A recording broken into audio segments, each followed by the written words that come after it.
কবি বিজু বড়িৰ কথাৰে পাৰিনে পাহৰিব প্ৰতিদিনে দুচকুৰ পতাত ওলমি থকা ছবিখন হঠাৎ আঁতৰ কৰিব পাৰিনে পাহৰিব চকুত চকু পৰোতে নিমিষতে হেৰাই যোৱা মনৰ ভাগৰবোৰ গুড মৰ্নিঙৰ পৰা গুড নাইট দিয়ালৈকে অথবা হঠাৎ মোবাইলত জিলিকি উঠা কি কৰি আছে বুলি সোধা এই অনাকাংক্ষিত প্ৰশ্নবোৰ হঠাতে পাহৰিব পাৰিনে বহু ব্যস্ততাৰ মাজতো চকুহালে কাৰোবাক বিচাৰি ব্যাকুল হৈ পৰাৰ কথা অথবা দুপৰ ৰাতি মোবাইলত লাষ্ট চিন চোৱাৰ পিছত অভিমানেৰে ইমোজি প্ৰেৰণ কৰাৰ কথা পাৰিনে পাহৰিব এদিন দেখা নেপালেই দুপৰ ৰাতিৰ নিৰ্জনতা ভাঙি আৰ্তনাদ কৰি উঠা হৃদয় সমুদ্ৰৰ অশান্ত ঢৌৰ কথা অথবা নীৰৱতাৰ সমীৰে দুটি উঠৰ পাৰ ভাঙি উপচি পৰাৰ কথা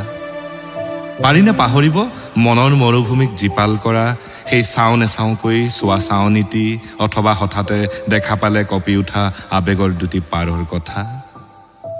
আচলতে একেবাৰে নোৱাৰিও